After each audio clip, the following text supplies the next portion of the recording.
मृत्युपरांत जीव की क्या गति होती है वो केवल हमारे धर्मशास्त्री ही हमें बताते हैं, और कोई बताने वाला है नहीं। और हम लोग इस पर विचार किए बिना बस दिन भर धन कमाना और परिवार का पेट भरना, रात भर सोना अथवा विषय भोग करना, बस इन्हीं दो दो कार्यों में हमने पूरा जीवन धीरे धीरे समाप्त कर दिया। निद्रिया ह्रियते नक्तम व्यवायेन च पावय दिवाचार्थे हया राजन कुटुंब भरणेन वा। रात्रि कैसे बीती? निद्रिया, निद्रा में सोते हुए। निद्रिया ह्रियते नक्तम, नक्त माने रात्रि, और व्यवायेन च, व्यवाय माने स्त्री प्रसंग। यो तो रात गई और दिवाचार्थे हया, दिन काय में गया? बोले अर्थोपार्जन में, और कुटुंब भरणे नवा, कुटुंब का भरण पोषण करने में। और इसी प्रकार सनई सनई समस्त उम्र समाप्त हो जाती है। पश्यन नपि न पश्यति, हम देखते हुए भी देखना नहीं चाहते हैं, तो करना क्या चाहिए फिर?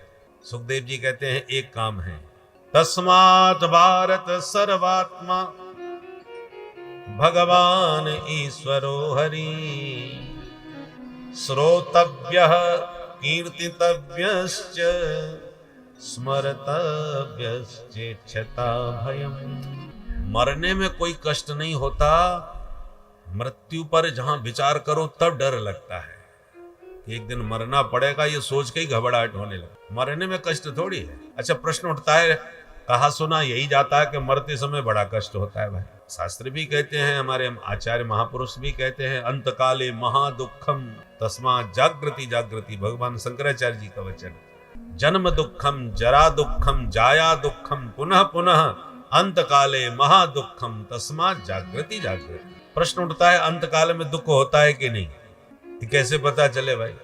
देखो भाई, सोना और मरना एकदम बराबर। सोया हुआ व्यक्ति मरे के बराबर होता है, कहावत है। इसलिए निद्रा का एक दूसरा, मृत्यु का एक दूसरा नाम है चिर निद्रा, हमेशा के लिए सो गए। अच्छा, तो एक बात बताओ, निद्रा में कोई कष्ट होता है क्या? कोई कष्ट नहीं। कष्ट की तो बात छोड़ दो, नींद ना आवे तो नींद की गोली खाते हैं, वही नींद आ जाए। नींद तो बड़ी प्यारी चीज है। ब्रह्मानंद सहोदर, योगी को समाधि लगा करके जिस ब्रह्मानंद की प्राप्ति होती है, हम संसारियों को नींद में, गहरी नींद में, सुसुप्ति अवस्था में वही आनंद की प्राप्ति होती है। इसलिए भगवान शंकराचार्य जी कहते हैं, निद्रा समाधि स्थिति, निद्रा समाधि की स्थिति है। तो ये तो आनंद का विषय है। तो जब नींद में कोई कष्ट नहीं, तो चिर निद्रा में कष्ट क्यों? दोनों की स्थिति तो बराबर है, सोना और मरना। बस एक अंतर है, हम नींद में जब सोते हैं तो हमें पता है हम सो रहे हैं, सोने जा रहे हैं, और सोने के बाद जग जाएंगे। जगने के बाद सोते समय जो सब कुछ छूट जाता है, दुनियादारी सब भूल गए, अरे अपने शरीर की भी सुध बुध खो गए, सब कुछ खो करके ही सोते हैं। और जगने के बाद वापस मिल जाता है, शरीर भी मिल गया, परिवार भी, व्यापार भी, जो भी सोते समय हमने खोया था, जगने के बाद सब मिल गया। इसलिए नींद में कोई कष्ट नहीं। पर जब चिर निद्रा में आंख बंद होती है, तब हमें यह पता है कि मरने के बाद जब हमारी आंख खुलेगी तो न शरीर होगा हमारे पास, न परिवार होगा हमारे पास, न व्यापार होगा हमारे पास। जो जिंदगी भर हमने खून पसीना बहा करके जुटाया, कमाया, वो एक झटके में आंख बंद करती छूट जाएगा। बस उसी छूट जाने का कष्ट होता है। मरने का कष्ट नहीं है, छूटने का कष्ट है।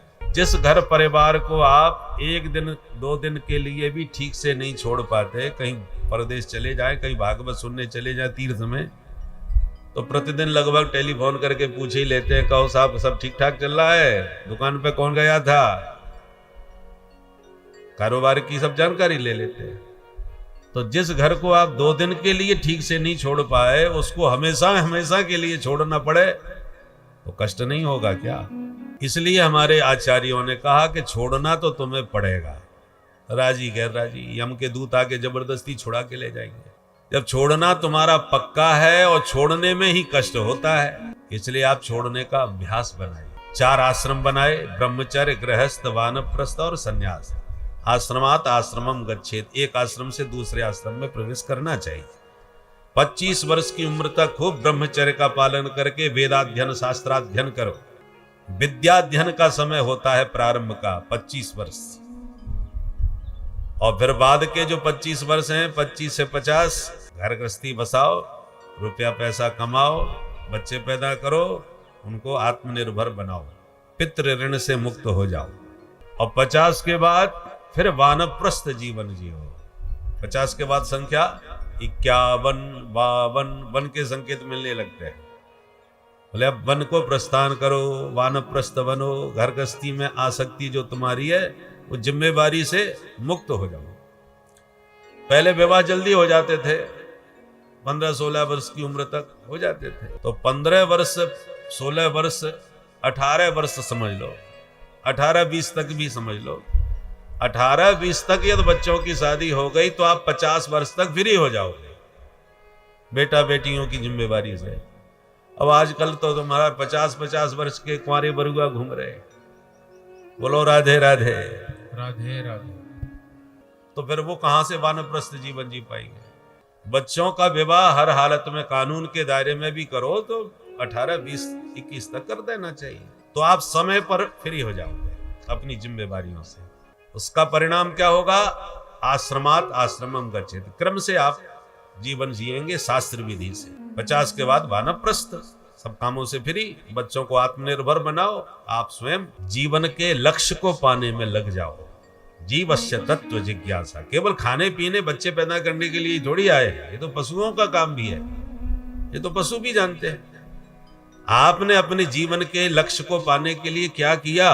सारा जीवन नॉन तेल लकड़ी में ही झोंकना कोई समझदारी थोड़ी है, मानवता थोड़ी।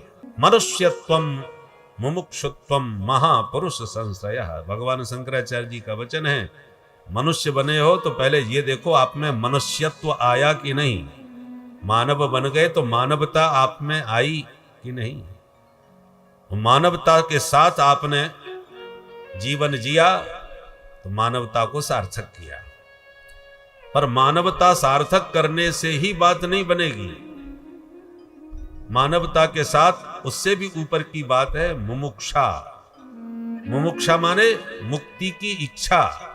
तुम्हारे भीतर यह जिज्ञासा कभी जगी कि मैं पैदा हो गया, 9 महीने मां के गर्भ में कितने कष्ट भोग करके जन्म लिया, मरते समय कष्ट भोग करके फिर जाऊंगा, फिर किसी मां के गर्भ में आऊंगा, ये झंझट से छुटकारा कैसे मिले, आवागमन मेरे जीवन में कैसे समाप्त हो, ये जो जिज्ञासा है इसी का नाम है मुमुक्षा, मुक्ति की इच्छा।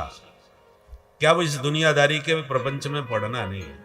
अब मुमुक्षा यदि जागृत हो गई तो आपने मानवता से भी ऊंची बात प्राप्त की। अब मुमुक्षा यदि जागृत हो गई तो ये मुक्ति मिलेगी कैसे? मुक्ति की युक्ति संतों के पास है। तो मोक्ष का मार्ग दिखाने वाले किसी संत की खोज मन में आए, ऐसा कोई संत मिले जो हमें मुक्ति का मार्ग दिखाए, उसका महापुरुष संश्रय। जीवन मुक्त किसी संत का दर्शन अनुग्रह प्राप्त हो जाए, यह तीसरी सबसे ऊंची स्थिति है। जीवस्य तत्व जिज्ञासा। तत्व जिज्ञासा कब होगी? जब पहले तो आपने पढ़ने लिखने में ही समय लगा दिया ब्रह्मचारी आश्रम में, गुरुकुल में जाके सारी विद्याएं जितना पढ़ सकते पढ़े, ब्रह्मचर्य का पालन। गुरुकुल में पहले हमारे भारतवर्ष में गुरुकुल पद्धति थी, गुरुजनों के सानिध्य में गुरुकुल में रह करके खूब तपस्या कराई जाती थी। ब्रह्म मुहूर्त में जगो, संध्या वंदन तर्पण आदि करो, गौ सेवा करो, सारे काम गुरुकुल में करने पड़ते थे और पूरी तरह ब्रह्मचर्य का पालन करो, तब ब्रह्म तेज जागृत होता था। आजकल तो ब्रह्मचर्य की बात करना ही हास्यास्पद माना जाता है।